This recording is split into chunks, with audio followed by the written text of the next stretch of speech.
Znanstvenici tvrde da se prosječni životni vijek može produžiti za barem 10 godina korištenjem ljekovitih gljiva.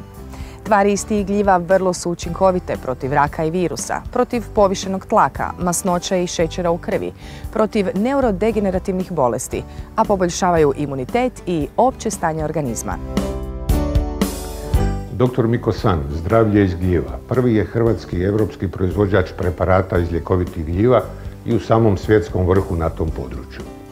Metodama moderne znanosti razvili smo i po vlastitoj recepturi proizvodimo 12 standardnih preparata. Te preparate koristili su tisuće ljudi u Hrvatskoj i drugim zemljama. To je prepoznato i na međunarodnoj razini. Dr. Miko San domaćin je 6. svjetske znanstvene konferencije o ljekovitim gljivama koja će se održati u rujnu 2011. u Zagrebu. Očekujemo oko 500 znanstvenika i stručnjaka iz 50-ak zemalja. Na 4. i 5. međunarodnoj znanstvenoj konferenciji o ljekovitim gljivama prezentirao sam rezultate analiza korištenja velikih doza naših ekstrakata iz gljiva kod oboljelih od raka dojke, debelog crijeva i pluća.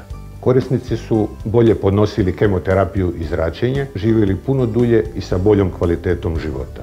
Veće doze i dulje trajanje daju i bolje rezultate. Takvi rezultati ne iznenađuju. Prvo hrvatsko znanstveno istraživanje antitumorskih učinaka gljiva u suradnji poduzeća Dr. Miko San i Instituta Ruđer Bošković, objavljeno u Sjedinjenim Državama 2004. potvrdilo je vrlo visoke stope kočenja rasta karcinoma, sarkoma i melanoma. Drugo istraživanje utvrdilo je da neke vrste gljiva potpuno zaustavljaju diobu stanica karcinoma i sarkoma, dakle blokiraju tumorski rast.